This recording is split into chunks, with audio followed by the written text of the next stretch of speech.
नमस्कार, business plus television HD को प्रस्तुति कार्यक्रम विशेष संवादमा स्वागत छ। म सचिता बुढाथोकी। विशेष संवादमा हामी हरेक दिन नयाँ विषय वस्तुसँग संवाद गर्नेछौँ र संवादको लागि एकजना अतिथि पनि लिएर आउने गर्छौँ। सदाझै आज पनि कार्यक्रम विशेष संवादमा हामी महिला उद्यमीका कुरा, महिलाले धेरै प्रगति गरिसक्नु भएको छ, विभिन्न खालका बिजनेसहरू गर्दै आउनु भएको छ। पहिलेका महिला दिदीबहिनीले धेरै दुःख समस्याहरू झेल्नु भएको थियो। त्यति मात्र हैन, आर्थिक रूपमा निकै नै कमजोर हुनुहुन्थ्यो। उहाँहरू केही आफ्ना इच्छा चाहनाहरू पूरा गर्नको लागि परिवारको भर पर्नुपर्ने स्थिति थियो भने त्यो परिस्थिति, त्यो समयलाई चिर्दै आजका महिलाहरू भने आफै कमाउने, आफ्नै बिजनेस गर्ने, आफै लगानी गर्ने र विविध खालका रोजगारीका पाटाहरू सृजना गर्ने, आर्थिक अवसरहरू सृजना गर्दै आइरहनु भएको छ। विशेष गरी आज हामी महिला उद्यमीहरू कसरी सफल हुने, कसरी काम गर्ने र नयाँ कुराहरू महिला दिदीबहिनीहरूले गरिरहनु भएको छ र त्यसमा पनि धेरै महिला दिदीबहिनीहरू, युवा वर्गहरू रोजगारीको लागि विदेशमा जाने गर्नुभएको छ। उहाँले अवसर देशमा भने विदेशमा देख्नु भएको छ भने कतिपय दिदीबहिनीहरूले अब विदेशमा होइन, नेपालमा हामीले केही गर्नुपर्छ, नेपालको विकास गर्नुपर्छ, नेपालको विकास गर्नको लागि हामी नेपालमै बस्नुपर्छ, हामीसँग भएका पुँजीहरू, स्रोत साधन यसैमा लगानी गर्नुपर्छ र यिनै रोजगार सृजना गर्नुपर्छ, राजस्व वृद्धि गर्नुपर्छ, देशको आर्थिक स्थिति सुदृढ पार्नुपर्छ, सुखी नेपाली, समृद्ध नेपालको परिकल्पनालाई साकार पार्नुपर्छ भनेर महिला दिदीबहिनीहरूले आफ्नो घर, गाउँ, टोल समाजबाट सोचिसक्नु भएको छ र उहाँको सोच यति धेरै माथि उठेको छ। अहिले उद्योग सामुसम्म चाहिँ अहिले महिला दिदीबहिनीको सोच पुगिसकेको छ। आज हामी विशेष गरी एकजना सफल महिला उद्यमीसँग कुरा गर्छौँ। सङ्घर्ष पनि उहाँले धेरै गर्नुभएको छ, कसरी चाहिँ उहाँले नयाँ कुराहरू पनि भित्राइरहनु भएको छ। नेपालमा विशेष गरी पार्किङको कुराहरू उठिरहेका छन्। यहाँलाई म सम्झाउन चाहन्छु, नेपालमा त्यसमा पनि सहरी भेगमा काठमाडौँ जस्तो ठाउँमा पार्किङ निकै नै अव्यवस्थित हामीले देख्न सक्छौँ र त्यसले गर्दाखेरि अलिकति सहरलाई खलल पुर्याउने खालको अभद्र जस्तो त्यति व्यवस्थित नदेखिएको जथाभावी पार्किङ गर्ने, यसले गर्दाखेरि नागरिकहरू निकै नै शास्ति भोग्न बाध्य हुनुहुन्थ्यो। तर यो कुरालाई मध्यनजर गरेर पार्किङको निर्माण गर्ने, पार्किङमा एउटा सिस्टम बसाल्ने लगायतका थुप्रै कामहरू उहाँले गर्दै आउनु भएको छ। उहाँ हुनुहुन्छ स्वीकृति शर्मा। उहाँसँग विशेष गरी उहाँको सुरुवातदेखि आजको दिनसम्म के कस्ता कामहरू गरिरहनु भएको छ भनेर हामी कार्यक्रम विशेष संवादमा संवाद गर्दैछौँ। म्याम स्वागत छ। नमस्ते सचिताजी। नमस्ते। आराम हुनुहुन्छ? आराम छु। के गर्दै हुनुहुन्छ म्याम आजभोलि? आजभोलि यहाँले मेरो यति राम्रो इन्ट्रोडक्सन दिइहाल्नु भयो, त्यसैलाई धन्यवाद। यही नै अब पार्किङका संरचनाहरू इन्डोर तथा आउटडोर, अब कन्स्ट्रक्सनको त मेरो ब्याकग्राउन्डै कन्स्ट्रक्सन बिजनेस भयो, त्यो अन्तर्गत पनि इनोभेटिभ कन्स्ट्रक्सनका कामहरू, पार्किङ त एउटा वान अफ द मेरो मेजर प्रोजेक्ट भइहाल्यो। त्यो अलावा पनि मैले चाहिँ अहिले अब हाइड्रो पावरमा इलेक्ट्रोमेकानिकल इक्विपमेन्ट्सहरूको पनि कामहरू बढाइरहेको छु अगाडि, र त्यो लगायत कन्स्ट्रक्सन इक्विपमेन्टमा पनि छु म। इक्विपमेन्टहरू पनि मैले चाहिँ बाहिरबाट कस्टमाइज गरेर नेपाललाई आवश्यक पर्ने हेभी इक्विपमेन्ट्सहरू पनि त्यो सेक्टरमा छु म। सबै क्षेत्रमा आबद्ध हुनुहुन्छ यहाँले पनि भनिसक्नुभयो। आफूलाई चाहिँ के भनेर चिनाउनुहुन्छ? तपाईँ चाहिँ को हो खास? मेरो धेरै रोल छ सञ्चिताजी। म चाहिँ एउटा महिला हो फर्स्ट अफ अल, होइन? महिला भएपछि त हामीले भूमिका निभाउनु पर्ने हुन्छ। अब एउटा फ्यामिलीमा अब मदर पनि हुन पर्यो, वाइफ पनि हुन पर्यो, पहिला त सेल्फ हुन पर्यो, होइन? त्यसपछि वर्क फिल्डमा चाहिँ म एउटा इन्जिनियर हो र म कन्स्ट्रक्सन, मैले भनिहालेँ, कन्स्ट्रक्सन सेक्टरमा एउटा महिला उद्यमी हो। कन्स्ट्रक्सनको विषयमा थोरै बताइदिनुहोस् न। हजुर, म चाहिँ खास सिभिल इन्जिनियर बाई ट्रेनिङ, म प्रोफेसनली सिभिल इन्जिनियर हो। र कन्स्ट्रक्सन भन्नाले अब हाम्रो चाहिँ फ्यामिली ब्याकग्राउन्ड पनि छ कन्स्ट्रक्सनको, होइन? त्यो भएर अब भनौँ न, पुल निर्माण, बाटो निर्माण, भवन निर्माण, जे पनि पर्छ, बाटो, सडक, होइन, पुल, खानेपानी, विकास निर्माणको कामहरू भनौँ न, सबै पर्छ। हजुर, यस अन्तर्गत। हजुर, यसमा चाहिँ के काम गर्नुभयो तपाईँले? हाम्रो अब यो त पुरानो हाम्रो फ्यामिली हिस्ट्री नै हो कन्स्ट्रक्सनको, त्यसो त धेरै नै छन् हाम्रा योहरू गरेको प्रोजेक्टहरू। तर मैले चाहिँ यसलाई मेरो तर्फबाट चाहिँ इनोभेटिभ कन्स्ट्रक्सन भनेर इन्ट्रोड्युस गरेको छु कि नेपालमा चाहिँ कन्स्ट्रक्सनमा पनि। अब इनोभेटिभ भनेको एकदम नयाँ चिज, नयाँ सिस्टम इन कन्स्ट्रक्सन। पहिलेभन्दा अलि होइन कि जस इनोभेटिभ भन्ने बित्तिकै नयाँ भयो नि, डिफ्रेन्ट। अब नयाँ इनोभेसन भएर आएको चिजहरू जस्तो यो पार्किङ सिस्टमको पनि यहाँलाई अब अलिक ज्ञान छ होला हाम्रो पार्किङ सिस्टमको बारेमा। यो पनि इनोभेटिभ कन्स्ट्रक्सनमा पर्छ भनेको आधुनिक नयाँ कन्सेप्ट लिएर म अगाडि बढ्छु, नयाँ मोडल भनौँ। हजुर त्यो पनि कन्स्ट्रक्सनको परियोजनामा पर्छ। यो पार्किङ भर्टिकल रोटरी पार्किङ भन्छौँ, पजल पार्किङ भन्छौँ, टु पोस्ट पार्किङ भन्छौँ। जसरी होस् पार्किङलाई चाहिँ हामी पार्किङ गर्ने गाडी जिप वाट एभर पार्किङ गर्ने ठाउँलाई चाहिँ हामीले त्यसलाई अझ तहगत राम्रोसँग एउटा व्यवस्थित गरेर राख्ने सिस्टमहरू इन्ट्रोड्युस। विशेष गरी यहाँको भूमिका भनेको देशमा कसरी विकास गर्ने भन्ने नै एक्ज्याक्टली। हजुर अब 3 तहको सरकार छ, केन्द्र सरकार, प्रदेश सरकार, स्थानीय सरकार, उनीहरूले पनि विकासै गर्ने भनेका छन्। पार्किङहरू, पार्कहरू हैन, उहाँहरूले ठाउँ ठाउँ बनाउनु भएको छ पर्यटन आकर्षित गर्नको लागि। सडकको कुरा आउँछ, पुलको कुरा आउँछ, बत्तीको, खानेपानीको यावत कुराहरू, घरहरू बनाउने, नयाँ नयाँ संरचनाहरू बनाउने, त्यहाँ बिजनेसहरू खोल्ने कुरा नै आउँछ। सरकारले पनि भनेको छ देश समृद्धितिर हैन अगाडि बढेको छ भनिरहँदाखेरि देश समृद्धितिर अगाडि बढ्नको लागि त निर्माणको कामहरू त हुनु पर्यो नि हैन? एकदमै हुनु पर्यो। हाम्रो नेपालमा त कन्स्ट्रक्सन सेक्टरमा त हामी अगाडि बढेकै छैनौँ भन्छु म त विदेश हेरेर। त्यही त हाम्रो त नेपालमा कन्स्ट्रक्सन त्यस्तो ठुलो हामीले परियोजना ठुलो गर्न सकेकै छैनौँ। हाम्रो बाटोहरू स्टिल जाम हुन्छ, फ्लाइओभर खै हाम्रो डबल ऊहरू छैन, फ्लाइओभर बाटोहरू छैनन्, खोइ पार्किङका सिस्टम हाम्रो ठाउँ ठाउँमा छैन, कुनै पनि एउटा कम्फर्टेबली बाँच्न सक्ने इन्फ्रास्ट्रक्चरै छैन नेपालमा त। फोहोर हेर्नुहोस् त, विकास निर्माणको कामहरू अगाडि बढे भनेर कसरी भन्न सक्छौँ त भन्नुहोस् त? अब सायद अब हामी जस्तो पढे लेखेको ग्रुप, हामी जस्तो शिक्षित वर्ग को पनि त एउटा भ्यू हुन्छ नि त। मैले त आफ्नो भ्यू राखेको हो होइन। हामीले त धेरै नै गर्न सक्छौँ कन्स्ट्रक्सनको सेक्टरमा त। हाम्रो यहाँ भर्खर अलिअलि अब हाई राइज बिल्डिङ्सहरू अलिअलि देखा परेको छ काठमाडौँहरूमा होइन, काठमाडौँमा बाहिर पनि अलिअलि भइरहेको छ। तर म्यासिभ जुन हुनपर्ने खालको इन्फ्रास्ट्रक्चर डेभलपमेन्ट मलाई चाहिँ पर्सनली भएको छ जस्तो लाग्दैन। सरकारले भन्न त त्यही भन्यो कि अब देश निर्माणका कामहरूमा अलिकति तीव्र गतिमा अगाडि बढेको छ भनिरहँदाखेरि थुप्रै निर्माण व्यवसायीहरूले पनि त सोचेअनुसार काम गरेको देखिया छैन के। विकास, देशको विकास गर्नको लागि त निर्माणका कामहरू हुनु पर्यो नि त। संरचना, भौतिक संरचना, सडकको बन्नु पर्यो हैन, फराकिला सडक बन्नु पर्यो, सडक बन्नु पर्यो, साँगुरा बनेर भएन, जाम हुन्छ त्यस्तो हैन, सहज तरिकाले यात्रा गर्न सक्नु पर्यो, धुलो हुन्छ, हिलो हुन्छ। हाम्रो त यहाँ त फोहोर व्यवस्थापन त राम्रो छैन।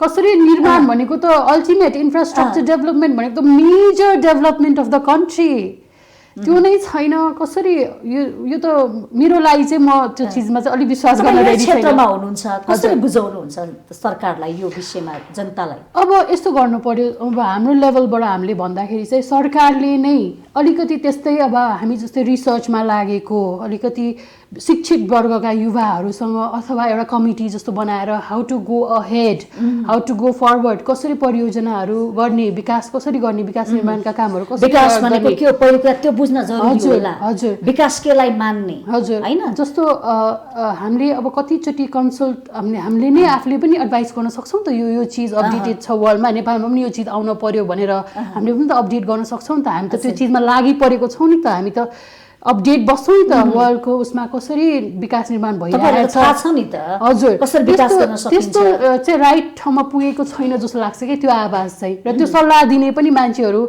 हुनुपर्छ जस्तो लाग्छ कि सरकारी लेभलमा पनि त्यो अभाव देखिएको छ।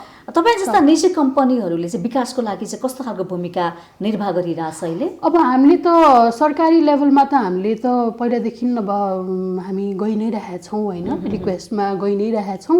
हामीले चाहिँ अहिले अब प्राइभेटली पनि गइरहेका छौँ र सरकारबाट चाहिँ अब हामीले राखेको त छौँ रिक्वेस्टहरू अब यो ठाउँमा यहाँले यसो गर्नु हामी कति एडभाइस पनि गरिरहेको छौँ अब यो पार्किङकै सेक्टरमा पनि मैले वडाहरूमा गएर कति ठाउँमा त आफूले गरेर यो चिज इन्ट्रोडक्सन गरेर यो चिजलाई इस्टाब्लिसै गरिसकेको छु पार्किङको विषयमा थोरै चर्चा गरौँ नेपालमा त्यसमा पनि काठमाडौँको यो सहरमा देखिएको प्रमुख समस्याको रूपमा चाहिँ पार्किङ धेरै थियो होइन समस्या हजुर त्यो विषयमा थोरै बताउनुहोस् न अब यस्तो छ अहिले पनि तपाईँ यहाँबाट बाहिर निस्किनु भयो भने के देख्नुहुन्छ त गाडी नै देख्नुहुन्छ नि वरिपरि होइन एकदमै त्यो किन भयो त किनभने नि तपाईँले त्यहाँ त्यो पार्किङ व्यवस्थित गर्ने ठाउँै छैन के तर हामीले आइडेन्टिफाई गरिकन हामीले सरकारलाई रिक्वेस्ट त गरेका छौँ तर त्यो पनि आउँछ होला भन्ने अपेक्षामै छौँ हामी पनि एक्सपेक्टै गरेर बसिरहेको छौँ उहाँहरूबाट हेल्प आउँछ होला भनेर तर कस्तो भने पार्किङले त सहरको ब्युटी नै गएको छ नि त तपाईँ अहिले यहाँ अफिसबाट बाहिर निस्किनु भयो भने पनि सडकको बाहिर 2 लेनमै कि बाइक पार्क गरेर देख्नुहुन्छ कि गाडी पार्क गरेर देख्नुहुन्छ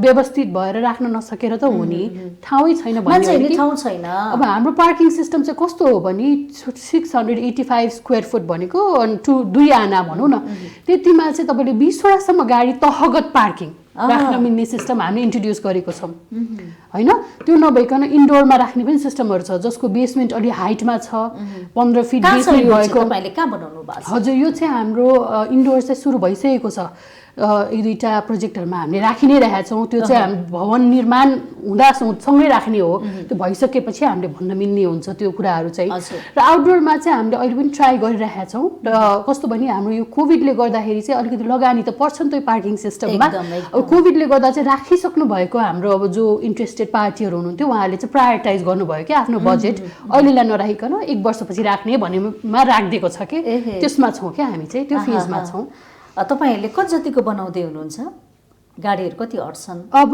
यस्तो छ त्यो त अब क्लाइन्टको रिक्वायरमेन्ट अनुसार हुन्छ तपाईँको कति एरिया छ तपाईँको एरियामा तपाईँले कति डिजायर गर्नु माग अनुसार धान्न सक्ने चाहिँ बनाउन सक्नुहुन्छ हजुर जस्तो यहाँलाई अब 10 वटाको चाहियो भने हामी 10 वटाको पनि निर्माण गरिदिन्छौँ 10 वटा गाडी अट्ने चाहियो मलाई भर्टिकल पार्किङ मेरो चाहिँ 2 आना जग्गा छ 10 वटा गाडी राख्ने मलाई चाहियो भने हामी त्यो पनि बनाइदिन्छौँ र 16 वटा गाडी राख्ने चाहियो भने त्यो पनि हामी बनाइदिन्छौँ आउने गर्छ अहिले हजुर अब फेजमै छौँ कि हामी त यो त भर्खर हामीले इन्ट्रोड्युस गरेको 2 वर्ष हुँदैछ फर्स्ट त सचिताजी हामीले त गएर गभर्मेन्टको लेभलमा यसको पुरै हामीले त अप्रुभल प्रोसेसदेखि लिएर पहिला हामीले त त्यो गऱ्यौँ नि त त्यो इस्टाब्लिस गऱ्यौँ यो पार्किङ सिस्टम के हो भनेर हजुर कानुनी कुरा कहिले सहरी विकास गयौँ कहिले कहिले कता गयौँ होइन यो त हामीले इन्ट्रोड्युस गरेर अब यसको हामी सबै अप्रुभल प्रोसेसहरू लियौँ अब इस्टाब्लिसमेन्टको फेजमा चाहिँ अब छौँ क्या हामी भनेपछि यो काठमाडौँको सहरमा देखिएको यो समस्या अन्त्य हुन्छ हजुर होला यो जुन हामीले शास्ति भोगिरहेका छौँ पार्किङ कहाँ गर्ने मान्छे गाडी चलाइरहेपछि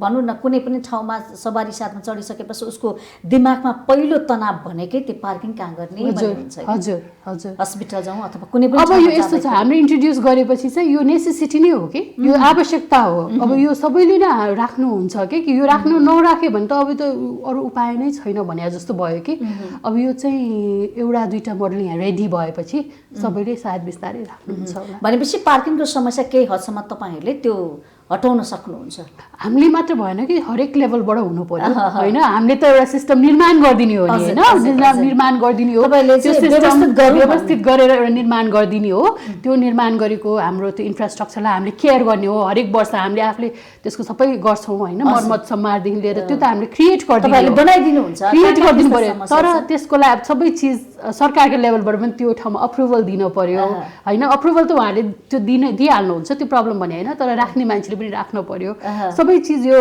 अब हामीले त त्यो एउटा सूचना पुगेको छ त जनता सामु नागरिक सामु हजुर पुगिरहेछ बिस्तारै पुगिरहेछ र आफूले फिजिकल्ली त्यो स्ट्रक्चर देखेपछि उहाँहरूलाई क्लियर हुन्छ यो के चिज रहेछ भनेर के नेपालमा पनि यस्तो कुराहरू बनेका रहेछन् भन्ने कुरा त त्यो थाहा पाउनु पर्यो नि हजुर हजुर त्यो कुरा त्यो सूचना चाहिँ थाहा पाउँदै हुनुहुन्छ हजुर हजुर तपाईहरू त्यो बनाइसकेपछि केही त्यस्तो कार्यक्रम पनि गर्दै हुनुहुन्छ त्यो त त्यो गर्छौँ पनि हजुर त्यो त एउटा अब हामीले मिडियाहरूलाई सूचित गर्नु पर्ला होइन सबै यस्तो सिस्टम आएको छ भनेर लगानी चाहिँ कति लाग्ने रहेछ हजुर पुँजीको कुरा गरौँ न हजुर यस्तो छ सचिताजी अब यो एउटा गाडी अट्ने भन्ने एउटा भर्जन त्यसमा एसयुभी भर्जन भन्ने हुन्छ सेडान भर्जन भन्ने हुन्छ होइन एउटा गाडी अट्नलाई यहाँको $9,500 देखि $10,000 भनेको नेपाली 10 लाखसम्म भनौँ न 10 लाखको हाराहारीमा एउटा गाडी अट्ने चाहिँ हाम्रो परियोजनामा छ। अब तपाईँको रिक्वायरमेन्ट अनुसार त्यसले अब कतिवटा गाडी राख्ने त्यसको इन्टु 10 इन्टु 12 इन्टु 16 त्यही अनुसार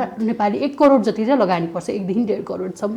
तपाईँको आफ्नो पर्सनल हो अथवा संस्थागत के हो खास यो मेरो पर्सनल हो, आफूले मैले डिलरसिप पाएको हो। यो पार्क इजी भन्ने चाहिँ सिस्टम हो, यो वर्ल्ड वाइड छ होइन। यसको चाहिँ हामीले डिलरसिप पाएको हो र यसलाई ल्याएर अब फाउन्डेसन बनाइदिनेदेखि लिएर यसलाई क्रिएट गरिदिने। यो कन्सेप्ट चाहिँ कहाँको हो खास? यो मेन चाइनाको हो, यो चाइनाको हो। तर यो चाइनिज भए पनि अब यो संसारभरि नै उनीहरूले परियोजना गरि पनि सकेका छन्। अब नेपालको लागि नयाँ भयो, एकदमै नयाँ भयो। बाहिर चाहिँ अनगोइङ यो सबै यो प्राय कन्ट्रीहरूमै छ। तपाईँमा पनि अब यो देखेर कन्सेप्ट आयो यो गर्नु पर्यो? यो त नेपालमा यो मात्र होइन कि कतिवटा हामीले इन्ट्रोड्युस गर्नुपर्छ क्या हाम्रो नेपालमा विकास गर्नको लागि। हजुर हजुर, कति चिज त आवश्यक नै छ, कति चिज त हामीले ल्याउनै बाँकी छ। नेपालले त देखेकै छैन भने जस्तो। अब हामीले त्यही हो, हामी लागि पर्नु पर्यो, ढकढकाइराख्नु पर्यो। सरकारमा हामीले ढकढकाइरहेकै छौँ। तपाईँको सोच भनेकै उद्योगसम्म उद्यमी बन्ने त हुने, कसरी देशलाई चाहिँ विकास गर्ने, आर्थिक रूपमा कसरी सबल बनाउने, कसरी यी देशमै पैसा आर्जन गर्ने, त्यही हुन्छ नि? हजुर, मेरो त मेनै त्यही हो, नेपालमा बसेर नेपाललाई नै बरु विदेश बनाउन कोसिस गर्ने। विदेशमा के कुराहरू बनेका छन् त्यसलाई नेपालमा ल्याउने, त्यसको डेभलप गर्ने। हजुर, नेपालमा विकास निर्माणमा हामी सबै लाग्नु पर्यो। हजुर, सबै व्यक्ति चाहिँ विकास कसरी गर्न सकिन्छ हिँड्दा बोल्दा त सोच्नु पर्यो होइन। अब सोचाइ चाहिँ त्यो वृद्धि गर्नु। हजुर हजुर, त्यो देख्नुहुन्छ नेपालीहरूमा अब निर्माणको कामहरू, नयाँ नयाँ कुराहरू संरचना बनाउनुपर्छ। हामीसँग थुप्रै प्रशस्त सम्भावना छन्, पर्यटन, कृषि भनौँ होइन, हस्तकलाका सामग्रीहरू भनौँ, त्यति मात्र होइन, पार्किङकै कुरा गर्नु, चाहे त जे पनि हुने रहेछ नि त, उद्योगको कुरा गरौँ, उद्यमीका कुरा गरौँ। हजुर, पहिला भन्दा चाहिँ अब अलिकति चाहिँ हो कि डेभलपमेन्ट मेन्टालिटीमा चाहिँ अलिकति अब त्यस्तो एकदमै एक्स्ट्रै चेन्ज भइसकेको छ त म भन्न सक्दिनँ। तर पहिला भन्दा चाहिँ अलिकति डेभलपमेन्ट चाहिन्छ, नेपाललाई पनि डेभलप गर्नुपर्छ भन्ने फिलिङ चाहिँ अलिकति आएको छ जस्तो मलाई फिल भएको छ। विकास गर्न सकिन्छ, विकास चाहिँ गर्नुपर्छ भन्ने कुरा त बुझेका छन्। हजुर हजुर हजुर, यो वास्तवमा विकास चाहिँ के हो, कसरी लिनुहुन्छ तपाईँले विकास? मैले भने नि फर्स्टमा इन्फ्रास्ट्रक्चर हो नेपालको, हुन्छ नि। पहिला त इन्फ्रास्ट्रक्चर भयो, अब विकास भन्नाले त भेग हुन्छ नि सचिताजी। अब त्यो त विकासमा त धेरै चिज पर्छ। म अब इन्जिनियरिङ भ्यू गर्दाखेरि चाहिँ मैले चाहिँ इन्फ्रास्ट्रक्चरै देख्छु, डेभलपमेन्ट। त्यसमा चाहिँ कतिको बुझिया छ?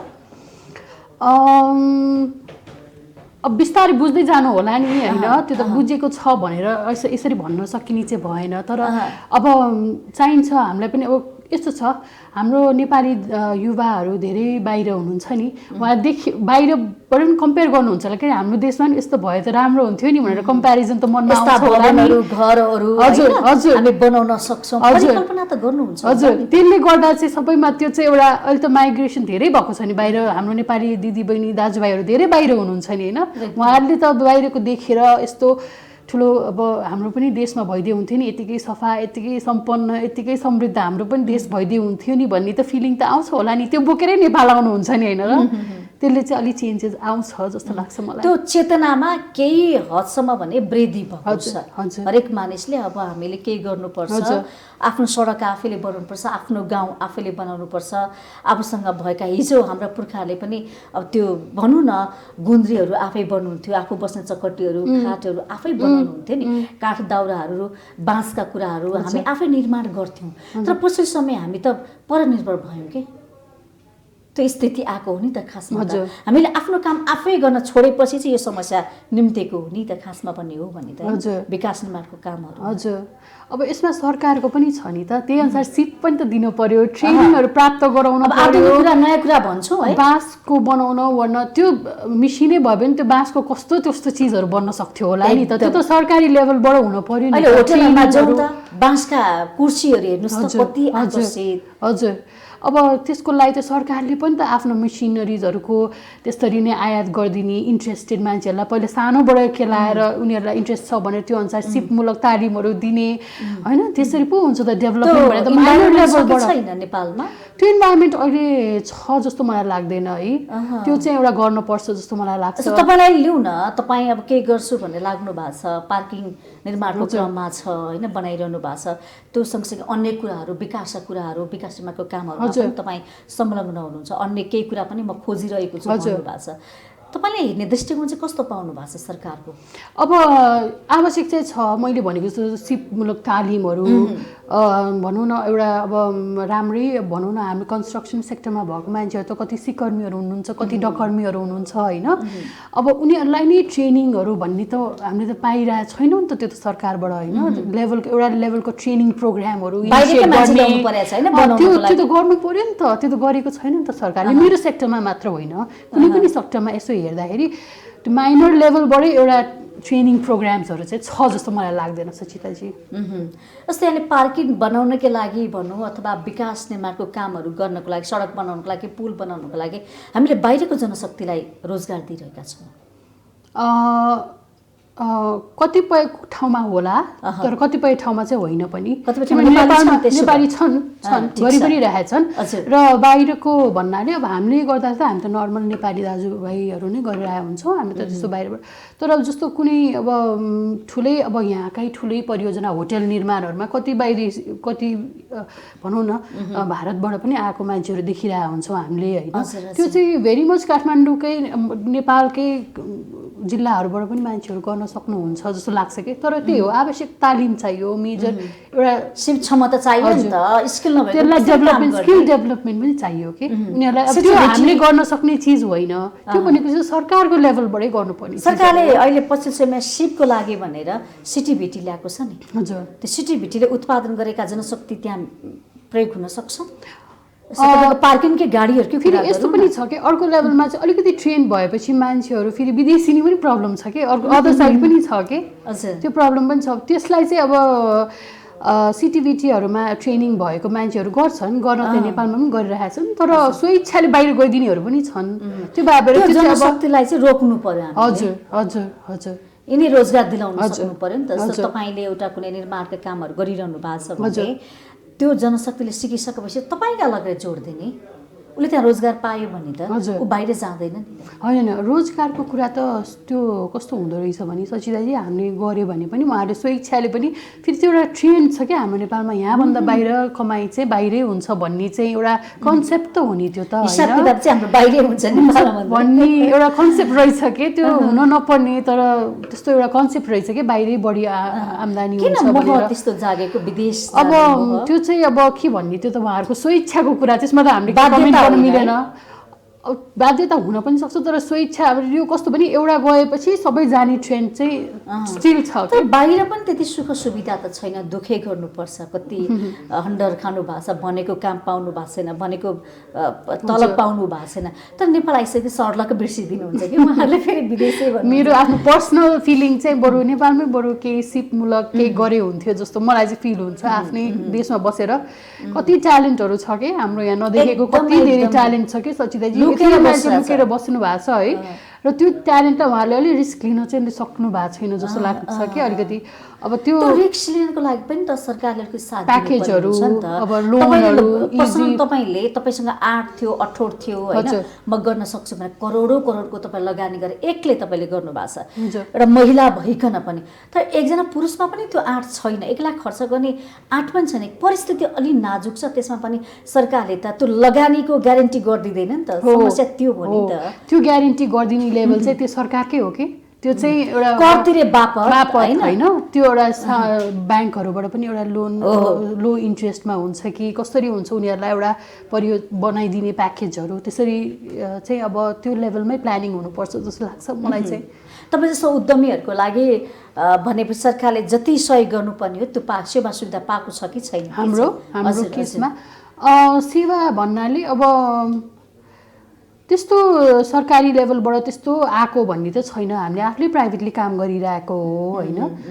हाम्रो विकास गर्नुपर्छ, आफ्नो बुद्धि क्षमता लगानी पुँजीले जति भ्याउँछ त्यति नै गर्नुपर्छ। हजुर, बाहिर देशमा त सरकारबाट नि सपोर्ट हुन्छ नि त, सरकारले त एउटा कुन व्यक्तिले के काम गरिरहेको छ भने अनुगमन गर्छ, मूल्याङ्कन गर्छ, बाँचनमा उसलाई पुरस्कृत पनि गर्छ होइन, अनि उसलाई धेरै कुरा फेसिलिटीहरू पनि दिन्छ, त्यसपछि उसले अर्को 2 वर्ष फेरि थप्छ, त्यसरी विकास भइरहेछ नि त, आर्थिक ग्रोथ। अब उहाँहरू पनि विदेश गइरहनु भएको हुन्छ है, उहाँहरूले पनि त्यो त मनमा लिनुपर्ने होला होइन, त्यो त उहाँहरूको मनमा पनि त्यो आउनुपर्ने हो नि, उहाँहरू बाहिर गइरहनु भएको हुन्छ नेताहरू हाम्रो भनौँ न। हजुर, तपाईँ एउटा महिला हुनुहुन्छ, करोडौँ करोडको खर्च गरेर एक्लै त्यत्रो आँट गर्नु भएको छ नि, तपाईँलाई त सपोर्ट गर्नुपर्ने हो नि त सरकारले। एकजना महिलाले राम्रै काम गरिरहेछ, देशको विकासको लागि, समृद्धिको लागि, रोजगारको लागि, आर्थिक अवसरहरूको लागि, होइन? तपाईँले आफ्नै पर्सनल खर्च गरेर त्यत्रो एउटा निर्माणका कामहरू गरिरहनु भएको छ भने त सरकारले पनि तपाईँलाई प्रोत्साहन गर्नुपर्ने हो नि त। हजुर, यस्ता उद्यमी महिलाहरू अहिले त मैले अरू प्रोत्साहन त खासै उहाँहरूबाट केही गरेको छैन, तर यो पार्किङको कुरामा चाहिँ मैले अब पहिलेदेखि नै अब इन्ट्रोड्युस गरि नै रहे हो। अब गर्नु होला नि भन्ने एक्सपेक्टेसनमा चाहिँ छु। अब हेरौँ के हुन्छ भन्ने हजुर कुरा थाहा छैन। मैले कोभिडले पनि असर गर्यो। कोभिडले चाहिँ अब मलाई मात्र होइन सबै सेक्टरमा गरेको छ। अब जहाँ हाम्रो पार्किङको कुराहरू भइरहेको थियो, उहाँहरूले मैले पहिले पनि भने आफ्नो बजेट जे पनि यसमा त लगानी लाग्छ नि त, यो पार्किङ सिस्टम राख्न पनि लगानी त चाहियो। उहाँहरू रेडी हुनुहुन्थ्यो, ल अब हामी राख्ने भनेर रेडी भएको केसमा ठ्याक्कै लकडाउन हुनाले उहाँहरूको प्रायोरिटी नै ठ्याक्कै चेन्ज भइदियो कि ल अहिले चाहिँ नराख्ने, अब 1-2 वर्षपछि भनेर त्यस्तो चिजले चाहिँ अलिकति ह्याम्पर मलाई पनि भयो। विशेष गरी नेपाली महिला दिदीबहिनीहरूलाई हातमा सिप छ, ज्ञान छ, क्षमता छ, तर पुँजी भएन भने काम गर्न गाह्रो हुन्छ भन्छन्, होइन? तपाईँले पुँजी चाहिँ कसरी जोहो गर्नुभयो, कसरी लगानी गर्नुभयो? अब यस्तो छ, लगानी भन्नाले मेरो आफ्नो नै मेरो कन्स्ट्रक्सन कम्पनी धेरै पुरानो, हाम्रो फ्यामिली ब्याकग्राउन्ड हो नि त, होइन? फ्यामिली ब्याकग्राउन्ड मैले सपोर्ट गर्यो। हजुर, त्यसले त आफ्नो एउटा त इस्टाब्लिसमेन्ट भइसकेको थियो, त्यसलाई अगाडि बढाउने काम चाहिँ मैले गरेँ नयाँ ढङ्गले, इनोभेटिभ कन्स्ट्रक्सन भनेर, होइन? तर कस्तो भने म पहिलादेखि नै काम गरेर आएको मान्छे हो। म पहिला जब गर्थेँ, म ब्याङ्कमै काम गर्थेँ म, होइन? त्यसमा पनि मैले अलिकति अब सानो ठुलो आफ्नो पुँजी त आफ्नो लगानी होइन, मेरो आफ्नो मैले कमाएँ पनि त, म त स्टाफै थिएँ त, होइन? त्यो पनि छ र प्लस मेरो अब फ्यामिली, मेरो श्रीमानबाट पनि सपोर्ट छ भन्नु पर्यो। हजुर हजुर, त्यो भएको भएर तपाईँलाई लगानी गर्नलाई कुनै गाह्रो अप्ठ्यारो भएन? हजुर। तर धेरै महिला दिदीबहिनीले भन्नुहुन्छ हामी उद्यमी बन्न चाहन्छौँ, केही गर्न चाहन्छौँ, होइन? हामी केही बनाउन पनि चाहन्छौँ, तर हामीलाई परिवारको सपोर्ट छैन, राज्यले दिने भनेको लोन पनि पाएका छैनौँ भनेर यस्ता खालका गुनासोहरू पनि आइरहेका छन् नि। ए अब त्यो चाहिँ अब त्यो त उहाँहरूको पर्सनल कुरा हो, मैले अब त्यसरी भन्न मिल्दैन, होइन? आफ्नो जोहो कसरी गर्ने भने त आफ्नो पर्सनल हो नि त, त्यो त अब आफ्नो दिने भन्ने कुरा छ नि राज्यले। हजुर हजुर, अब आफ्नो कसरी गर्ने भन्ने चिज त उनीहरूको उहाँहरूको पर्सनल हो एकदमै, त्यो त कसरी गर्नुहुन्छ त्यो त आफ्नो पर्सनल कुरा। भनेपछि सोचे अनुसार चाहिँ गर्न चाहिँ सकिन्छ, आँट भयो भने, मान्छे लगानी गर्यो भने काममा सफलता प्राप्त गर्न चाहिँ सकिन्छ। त्यसो भए हजुर, अब त्यो सफल भन्ने चिजै वेग छ के सचिताजी। सफल हुनलाई धेरै चिज चाहिन्छ के, रिस्क टेकिङ त हुनुपर्छ, त्यो नै मेजर हो, होइन? अब रिस्क टेकिङ त हुनुपर्छ र सफल हुनलाई त धेरै नै चिज चाहिन्छ, एकैचोटि सफल भन्ने चिज हुँदैन, त्यसको लागि स्टेप्स त आफूले बढाउनु पर्यो नि त, होइन? त्यो हो। तपाईँले गरेको काममा चाहिँ तपाईँ कति सन्तुष्ट छ? म धेरै नै सन्तुष्ट छु, किनभने मलाई मनपर्ने भनेकै डेभलपमेन्ट, मलाई मनपर्ने भनेको त्यही भएर म इन्जिनियरिङ विकास चाहनुहुन्छ? हजुर, म एकदमै विकास चाहन्छु र मैले आफूले मलाई मेरो प्रोफेसनमा मलाई धेरै नै सन्तुष्ट छ, किनभने मेरो मेन टार्गेट भनेकै डेभलपमेन्ट, त्यही हो विकास। धेरै नागरिकले देशमा विकास होस्, आफ्नो गाउँघरमा, परिवारमा, वरिपरि, होइन, राम्रो होस्, विकास हो, विकासका कामहरू हुन्, निर्माणका कामहरू बनुन् भन्ने त चाहनुहुन्छ, तर चाहेअनुसार त भएको छैन नि त। तर राजनैतिक दलहरूले पनि त्यही भन्नुहुन्छ, सरकारले पनि त्यही भन्छ, विकासका कामहरू भइरहेका छन्, फलानु ठाउँमा यो भयो, त्यो भयो, खानेपानी निर्माण भयो, बाटो बन्यो, पुल बन्यो, होइन, गोरेटो बन्यो, अब त्यहाँ यति धेरै दुःख छैन, यातायातका साधनहरू पुगेको छ, पहिले पैदल हिँड्नु पर्थ्यो भने, होइन, अहिले यातायात साधन पुगेको छ, अब सबै कुरा सुख सुविधा, अब विद्यालय, स्वास्थ्यको कुरा, होइन, त्यो पनि एउटा विकास त हुने, होइन? विकास छ, सबै गतिविधि भयो भन्छ, तर नागरिकले आजको दिनसम्म हेर्ने भने विकासको अनुभूति चाहिँ गर्न पाउनु भएको छैन क्या। अब विकासलाई वास्तवमै अगाडि बढाउने हो भने, विकासलाई विस्तार गर्ने हो भने, प्रगति गर्ने हो भने, देशलाई विकासतर्फ लाने हो भने चाहिँ अब हामी कसरी अगाडि बढ्ने त? तपाईँ जस्तो कम्पनी छँदैछ, अब नागरिक तर्फबाट हुन सक्दा 3 तहको सरकार छ, अहिले त चाह्यो भने त जे पनि हुन सक्छ नि त। यसो छ, अब फर्स्ट फेजमा चाहिँ जागरुक आफू पनि हुनु पर्यो कि हामी सरकार नागरिकले पनि विकासको आवाज उठाउनु पर्यो। हामी विकासको आवाज उठाउने मात्र होइन, आवाज उठाउनलाई पनि केही चिज त आफूले पढेको लेखेको आफूले जानेको हुनु पर्यो नि त, होइन सचिताजी? आफूले पनि रिसर्च गर्न पर्यो, हेर्न पर्यो वर्ल्डमा के रहेछ अपडेट, विकासमा के भइरहेको रहेछ भनेर हेर्न पर्यो। त्यो आफ्नो हाम्रो नेपालमा गर्न के रहेछ, मिल्छ कि मिल्दैन त भनेर फिजिबिलिटी पनि रिपोर्ट हेर्न पर्यो। त्यो सबै आफूले पहिला आफू अप टु डेट भएपछि अनि कहाँ गएर सम्बन्धित निकायमा गएर खटखटाउन, आफूलाई बोल्न पनि आफूलाई एउटा आइडिया हुन्छ, आफूले भन्ने चिजहरू पनि फर्स्ट आफूबाट पनि सुरु हुनु पर्यो कि नागरिकले पनि थाहा पाउनु पर्यो आफ्नो समुदायमा अब त्यहाँबाट विकास चाहिएका छन्। खानेपानी छैन भने खानेपानीका धाराहरू घर घरमा जानु पर्यो, बाटो छैन भने बाटो खन्नु पर्यो, सडक पिच बनाउनु पर्यो, बत्ती छैन भने बत्तीको लागि पहल गर्नु पर्यो, खोला छ त नगार्छन् पुल निर्माण गर्नु पर्यो, विद्यालय छैन भने विद्यालयको लागि कुरा गर्नु पर्यो, आफ्नो बालबालिका पढ्नको लागि नजिक, होइन?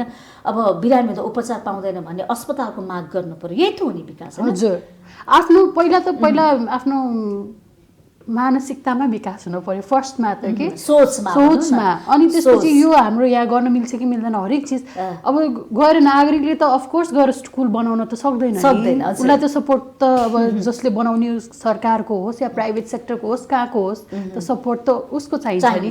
तर कतिवटा चिज हामीमा पनि रेस्पोन्सिबिलिटी छ कि हामीले पनि यो चिज चाहिँ हुन सक्दो रहेछ, हाम्रो देशमा यो गर्न सकिने रहेछ भनेर खटखटाउने काम हाम्रो पनि हुँदो रहेछ कि मैले बुझेको चाहिँ। त्यही अनुसार तपाईँहरूले पनि विकास। हजुर, हामीले यो पार्किङका बोकेका छौँ। मैले भन्छु नि, मैले मेरो पहिला पनि फ्यु मिडियाहरूले कभर गर्दाखेरि लेख्नु भएको छ कि हो लिटरली मैले आफ्नो डिजाइन्सहरू यसरी काखी च्यापेर वडाको ढोका खटखटाएको छु कि कतिवटा आफ्नो पनि हुँदो रहेछ कि इनपुट आफ्नो पनि गर्नुपर्ने रहेछ। हामीले पनि जागरुक भएर हामीले यो सिस्टमहरू आफ्नो गाउँ वरिपरि आफ्नो टोलमा हुन्छ कि आफ्नो गाविसमा हुन्छ कि आफ्नो उसमा हुन्छ, कहाँ हामीले गर्न सक्छौँ यो चिज चाहिँ हामीले पनि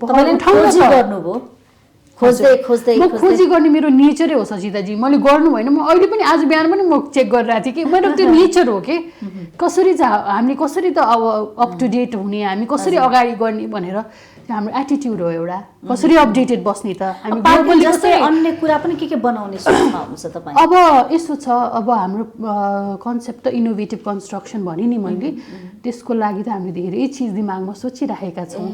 त्यही हो, त्यसको फिजिबिलिटी नेपालमा कति होला, फिजिबिलिटी भनेको त्यसको गर्न सकिने या नसकिने त्यो कति छ त भनेर चाहिँ सोच्न पर्ने हुन्छ। त्यसको लागि पनि एउटा सर्टन हामीले होमवर्क गर्नुपर्ने हुन्छ, अध्ययन। हजुर हजुर, अब अहिलेलाई चाहिँ फोकसै यही छ, अब पार्किङ अनि इनोभेटिभ कन्स्ट्रक्सन।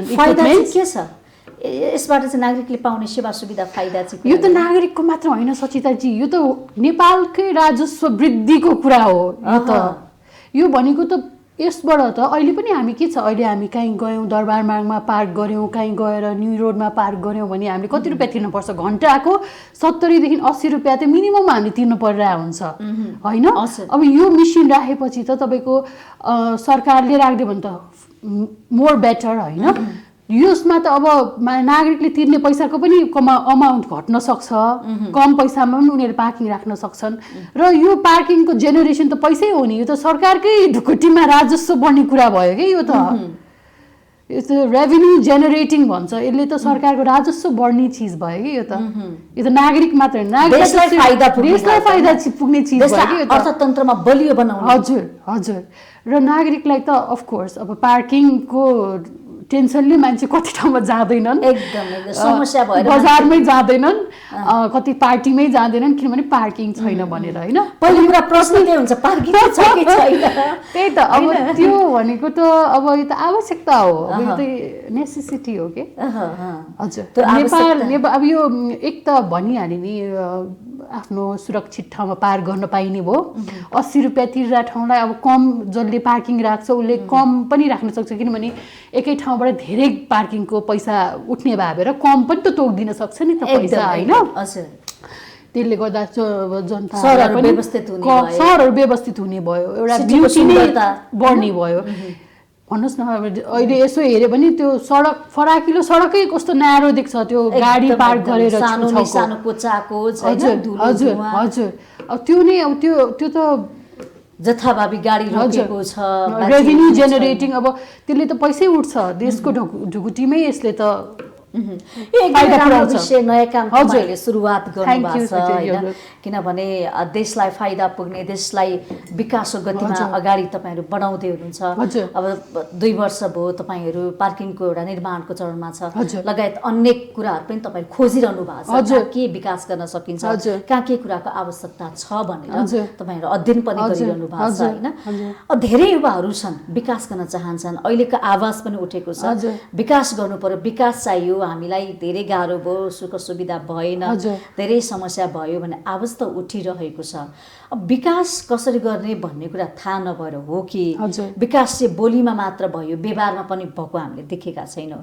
विकास गर्ने नीति नियम ती संरचनाहरू पनि छन्, तह तहका प्रतिनिधि पात्र पनि हुनुहुन्छ, जनप्रतिनिधिहरू पनि हुनुहुन्छ, त सोचे अनुसार विकास हुन सकेन कि देशमा। अब त्यो चाहिँ मैले भने नि, यो त गभर्मेन्ट लेभलबाटै पोलिसी बनाउनु पर्छ उहाँहरूले, सरकारले विकास नबुझ्या हो त। हजुर, पोलिसी लेभलमै उहाँहरूले एउटा यस्तो राख्नु पर्यो कि त विज्ञहरूको टोली राख्नु पर्यो, कसरी यो अगाडि बढाउने हो, कसरी हामीले नयाँ नयाँ प्रोजेक्टहरू गर्ने हो भनेर।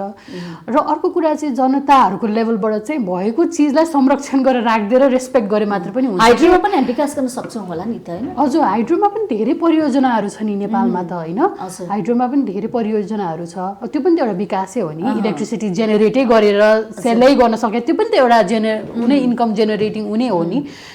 त्यो त अर्को सेक्टरको डेभलपमेन्ट भइहाल्यो। काम नपाएको कुरा पनि आइरहेको छ क्या अहिले त। त्यस्ता जनशक्तिले हामीले प्रयोग गर्न सक्छौँ, काम दिन सक्छौँ नि त। हजुर हजुर, त्यो त सकिन्छ। त्यो त अब कति त जबकै उसमा जानुहुन्छ, कति त जबमै गइरहेको हुनुहुन्छ होइन, धेरैले त जबै गर्नुहुन्छ र आफै अन्टरप्रेनर भएर अगाडि आउने भन्ने चाहिँ धेरै कम देखेको छु मैले सिभिल इन्जिनियरिङ फिल्डका उहरू चाहिँ। अनि पहिला त महिलाहरूले सिभिल इन्जिनियरिङ रोज्दैन रहेछन्, त्यो नै एउटा युनिक लाग्यो म आफै। हजुर, अलिकति किनभने यो भनेको अलिकति पुरुष सेक्टरको काम भनेर त्यो छुट्याइदिया जस्तो गाह्रो काम हो। हजुर हजुर हजुर, महिलाले सक्दैनन्। हजुर हजुर, सक्दैनन् भन्दा पनि अब त्यो फिल्ड भिजिट बढी हुने, पढ्दैदेखि नै कति कति हामी बाहिर पनि पढ्नु पर्थ्यो, गएर सेक्टर साइटहरूमा जान पर्ने, त्यो कारणले पनि होला। र अलिकति यो भनि नि पुरुषवादी कामहरू हो भनेर छुट्याइदिएको जस्तो कि मानसिकतामा त्यस्तो भएर अलि महिलाहरूले चाहिँ रोज्दैनन् रहेछ, कम मात्रामा कम छ। र पुरुषैहरू जो सिभिल इन्जिनियर हुन्छ उहाँहरू चाहिँ धेरै जबमै भेटेको छु मैले, आफूले जति भेटेको।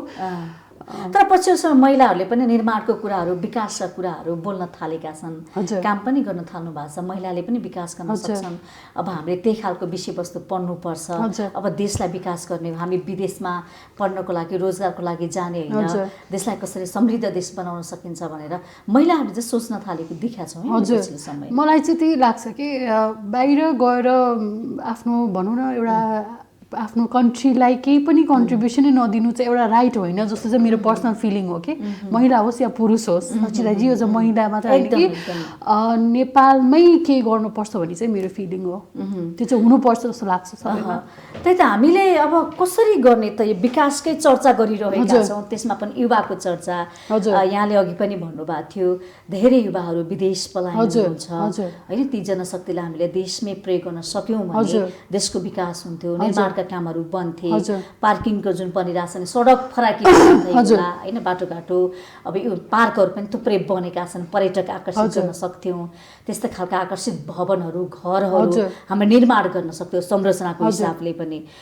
अब कसरी फर्काउन सक्छौँ त ती युवाहरूलाई, विदेशमा गएका युवाहरूलाई नेपालमा कसरी उद्यमी बनाउने, कसरी रोजगार दिने, कसरी व्यापार व्यवसाय गर्ने, यो कुरालाई चाहिँ हामीले कसरी अगाडि बढ्न सक्छौँ? अब फर्स्टमा त पर्सनल फिलिङै हुनु पऱ्यो, म देशमै के गर्छु भनेर उहाँहरूको पर्सनल भित्र आन्तरिकमै फिलिङ हुनुपर्छ कि त्यो चाहिँ बाहिरै बसेर म सेटल हुन्छु भन्ने मानसिकताले त उहाँहरूले यहाँ केही देख्नु पनि हुन्न। सेटल त हुने बाहिर हजुर होइन भने यहाँ के छैन भन्ने नै मेन्टालिटी लिनुभयो भने त त्यो त सकिन्न नै होइन। र अर्को चाहिँ भने नि दुइटै पाटो छ कि गभर्मेन्टको लेभलबाट उहाँहरूलाई कसरी हुन्छ। अब खास चाहिँ यस्तो हो, सानोबाटै अब हाम्रो जुन ग्रुमिङ हुन्छ हाम्रो स्कुल लेभलदेखि नै बच्चाहरूको क्षमता, उनीहरूको क्रिएटिभिटी, ट्यालेन्ट देखेर छुट्याएर त्यो अनुसार ट्रेन गर्दै लगेर एउटा दक्ष जनशक्ति बनाउन सक्नुपर्ने सरकारको पहल हुनु पर्थ्यो। त्यो नै छैन नेपालमा नम्बर 1 कुरा होइन। र त्यो नहुँदाखेरि चाहिँ सेल्फ मोटिभेटेडै हुनुपर्छ कि देशमै बसेर केही गर्छु भन्न चाहिँ सेल्फ मोटिभेटेडै हुनुपर्छ र त्यसलाई गभर्मेन्टको सपोर्ट हुनुपर्छ, त्यति हो। यो कुरामा सुधार भयो भने वैदेशिक रोजगारको लागि भन्यो, पढ्नको लागि विदेश जाने युवाहरू चाहिँ कम हुन्छन्, त्यसो भए हजुर होला। त्यो चाहिँ अब चेन्जेस भएपछि त डेफिनेटली कम हुँदै उहाँहरूले बुझ्नुभयो भने ओहो देशमै रहेछ अवसर, हामी किन विदेश जाने, देशमै विकास गर्न सक्छौँ, अवसर आफू पनि क्रिएट गर्न सकिन्छ भन्ने फिलिङ हुनु पर्यो र त्यसमा सरकारको डबल सपोर्ट हुनु पर्यो कि त्यो भयो भने चाहिँ अलिकति कम होला कि विदेशी ट्रेन्डहरू। तर विकास गर्छु भन्ने धेरै सङ्घ संस्थाहरू छन् नि त नेपालमा, छैन र? थुप्रै कुरा त कालो बजारी भएको, ठेक्का लिने, बीचमा काम अलपत्र पार्ने पुलहरू उहाँहरूले बनाउनु हुन्छ होइन, तर कस्तो गुणस्तरहीन काम गर्नु भएको छैन। हजुर कन्ट्र्याक्टरहरू सोध्नु भएको तपाईँले, त्यस्तो खालको समस्या पनि छन्। हजुर छन्, ठेक्काबाट लिएका के त्यो विकासका कम्पनीहरूको अवस्था हेर्नुहोस् त। हजुर अब त्यस्तो त्यो नराम्रै काम गर्ने मान्छेहरूले त अब त्यो त कन्ट्रोल गर्न नसकिने चिजहरू पनि छन्। अब जे चिजको पनि राम्रो र नराम्रो साइड हुँदो रहेछ कि, पोजिटिभ र नेगेटिभ साइड। चालु पत्र गरेको 10 दिनमै उठ्किने समस्या हेर्नुहोस्। हजुर हजुर अब यस्तो छ, चुज गर्ने मान्छेले पनि जसले चाहिँ उहाँहरूलाई प्रोजेक्टमा चुज गरेर कन्ट्र्याक्ट अवार्ड गरेर ल कन्ट्र्याक्ट तपाईँहरू गर्नु भने उहाँहरूले पनि त राम्रो एउटा बुझिकन कन्ट्र्याक्ट अवार्ड गर्नुपर्ने त्यो पनि एउटा छ नि त। 5 वर्षको लागि कन्ट्र्याक्ट हुन्छ, तर 10 वर्षसम्म पुग्दाखेरि काम बन्दैन क्या, विकासको कामहरू, निर्माणका कामहरू अलपत्र, त्यो पैसा पनि गयो, ठेकेदारले कहाँ लग्यो थाहा छैन, अब त्यो विकास पनि हुँदैन, अनि अर्को सरकार आउँछ फेरि अर्कोले टेन्डर पाएको हुन्छ, त्यस्तै स्थिति छ। हजुर यो त कन्स्ट्रक्सन सेक्टरमा त छ नै, यहाँले भने चिज कति न्युजमा पनि आइरहेको हुन्छ यो कार्यपत्र उक्क्यो भनेर।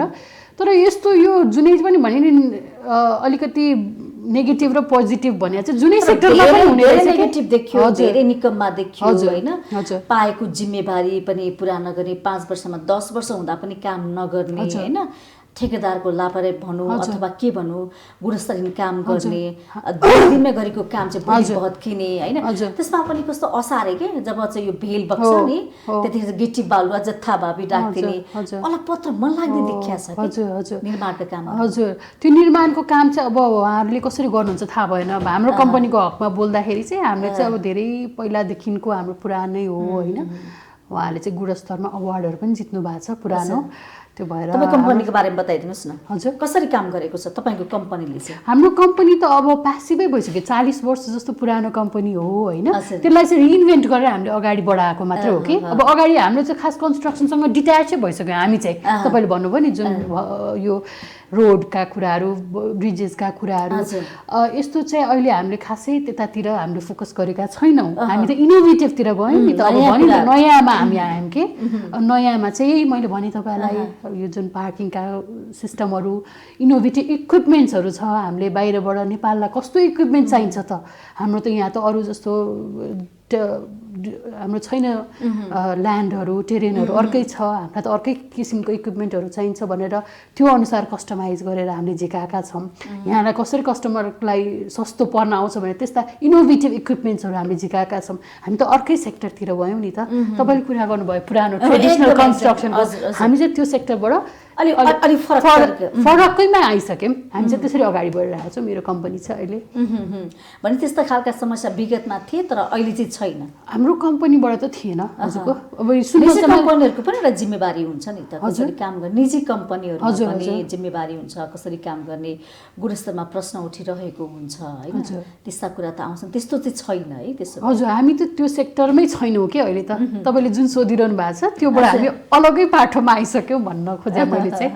हजुर अब फेरि महिलाकै कुरामा जोड्छु होइन, तपाईँ दक्षिण एसियाली महिला उद्यमीमा पनि आबद्ध हुनुहुन्छ होइन, सार्कमा हुनुहुन्छ, के गर्नुहुन्छ त्यसमा? हामीले अहिले सार्क चेम्बर, हामी दक्षिण एसियाली महिला उद्यमी सङ्घमा छु म। मैले खासै धेरै त लामो समय भएको छैन त्यहाँ जोइन गर्दा गर्दै, यही फेरि हेर्नुहोस् न कोभिडले गर्दाखेरि हामीले हामीले एम गरेको टार्गेट गरेको चिजहरू त्यति अब भनौँ न गर्न सकिरहेको छैन, तर त्यहाँबाट पनि हामीले धेरै राम्रो कामहरू गरिरहेको छौँ। जस्तो महिलाहरूलाई काम चाहिँ के हो खास? धेरै राम्रो कामहरू गरिरहेको छ। नेपाल महिलाहरूलाई ट्रेनिङ्सहरू दिने, महिला उद्यमीहरूलाई इन्करेज गर्ने, सपोर्ट गर्ने ट्रेनिङहरू। हजुर, सेनिटरी न्यापकिन्स हामीले चाहिँ प्रोजेक्टहरू ल्याउने हो कि प्रोजेक्ट ल्याउने, उनीहरूलाई दक्ष बनाइदिने अनि छोडिदिने, मतलब भन्नाले हामी चाहिँ प्रोजेक्ट इन्ट्रोड्युस गरिदिने, उहाँहरूलाई त्यसमा चाहिँ ट्रेन गर्यो अनि त्यसपछि हामी अरू प्रोजेक्टहरूमा फोकस गर्ने हो। र चाहिँ रिसेन्टली चाहिँ धेरै राम्रो कामहरू गर्नुभएको छ। अब देशैभरिका महिलालाई हो कि कुनै एउटा निश्चित ठाउँको महिलालाई मात्रै होइन, यहाँ चाहिँ अब हामीले चाहिँ पुरा सुदूर त्यो पश्चिमतिर गएर पनि, पुरा विकटहरूमा गएर पनि, रुरल सेक्टर्समा गएर पनि महिलाहरूलाई हामीले ट्रेन गरेर एउटा प्रोजेक्ट उहाँहरूलाई एउटा आत्मनिर्भर बनाएर इम्प्लोइमेन्ट जेनेरेटिङ एउटा प्रोजेक्ट दिएर हामी फर्किने हो। त्यसरी एकदमै राम्रो महिलाहरूको लागि काम गरिरहेको छ। महिलाहरूको विकास भएको छ त्यसै? हजुर भएको छ, र उहाँहरूलाई इम्प्लोइमेन्ट पनि भइरहेको छ एट द सेम टाइम के उनीहरूलाई एउटा इन्कम जेनेरेटिङ। उपलब्धि चाहिँ के छ भन्नुहोस् न? अब इम्पावरमेन्टै उपलब्धि होइन र महिलाको इम्पावरमेन्ट चाहिँ उपलब्धि हो नि त। महिला जब इम्पावर हुन्छ उसले त त्योबाट इन्कम जेनेरेट गर्छ, अनि त्यो त त्योभन्दा ठुलो त उसलाई के हुन सक्छ? आर्थिक सबलीकरणका कुराहरू हैन? हजुर, र अहिले चाहिँ हामी कोभिड पछि चाहिँ अलिकति ध्यान आकर्षण चाहिँ अब यो कसरी हुन्छ, हामीले चाहिँ आउटरिच गरेर उनीहरूलाई कसरी हामीले चाहिँ नर्मल उसमा च्यारिटीमा पनि गइरहेका छौँ। धेरै ठाउँहरूमा हामीले च्यारिटेबल कामहरू गरिरहेका छौँ। त्यस्तोमै छ महिला उद्यमीहरूको लागि धेरै कामहरू कसरी धेरै राम्रो इन्कम जेनेरेटिङ। हजुर, इम्पावरमेन्टै हामी फोकस गरिरहेका छौँ मेनली। त्यो पनि अर्बन सेक्टर्समा त भइहाल्यो, रुरलमा गरिरहेका छौँ हामीले। द स्टाइलको यहाँ ओनर पनि हुनुहुँदो रहेछ? हजुर, त्यो चाहिँ के हो खास?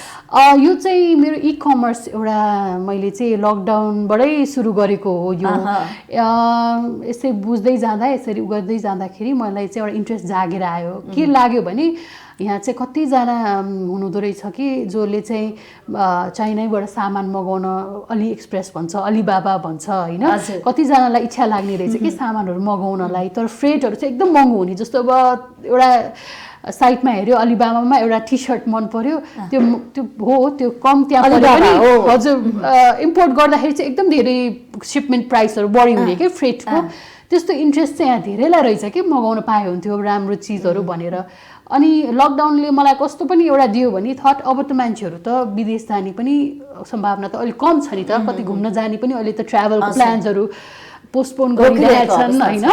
त्यो भएर चाहिँ यो भयो भने अलिकति राम्रो होला कि, र बाहिरको सामान घरसम्मै मैले ल्याइदिन सक्छु, तपाईँको डोर स्टेपसम्मै म विदेशको सामान चाहिँ डेलिभर गर्न सक्छु।